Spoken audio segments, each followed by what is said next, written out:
இது வந்து என்னோடய 2 மந்த்ஸ் சேவிங்ஸு.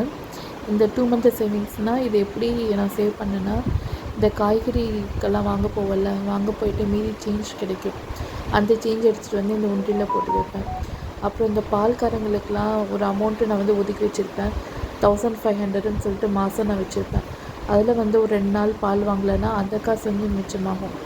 அப்போ அந்த பால்காரர்கிட்ட நான் கனெக்ட் பண்ணி கொடுக்கும்போது அந்த காசு வந்து மீதி இருக்கும்ல, அதை உண்டியலில் போட்டு வைப்பேன்.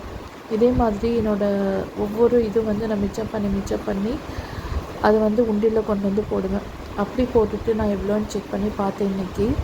இது வந்து நான் May 20th வந்து ஸ்டார்ட் பண்ணேன். இப்போ இன்றைக்கி வந்து ஜூலை 22. இந்த 2 மந்த்ஸில் வந்து என்கிட்ட நான் விளையாட்டுத்தனமாக தான் சேர்த்துனேன். இது வந்து எனக்கு 2570 ருபீஸ் வந்து கரன்சியும், அப்புறம் கொஞ்சம் சில்லற காசு வந்து ஒரு 400 கிட்ட எனக்கு கிடச்சிச்சு.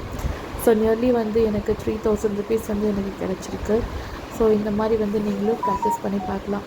நம்ம கடைக்கு போகும்போது நம்மளுக்கு மீதி ஆகிற சில்லற காசு, நம்ம ஒதுக்கி வச்ச பணத்துலேருந்து பட்ஜெட்லேருந்து மீதி ஆகிறது எல்லாத்தையும் நம்ம சேர்த்து வைக்கலாம். இதை வந்து நான் என்ன பண்ண போகிறேன்னா, தங்கம் மயில் சேமிப்பு திட்டம் இருக்குல்ல, நம்ம மொபைல் ஆப்பில் டிஜி ஆப், அதில் வந்து நான் போட்டுருவேன். இந்த காசை போட்டோன்னா எனக்கு வந்து கோல்டும் எனக்கு கிடச்சிரும். சேவிங்ஸ்க்கு சேவ் பண்ண மாதிரியே ஆகிடும். ஸோ இந்த ஐடியா எப்படி இருக்குன்னு சொல்லுங்கள். தேங்க்யூ ஃபார் வாட்சிங்.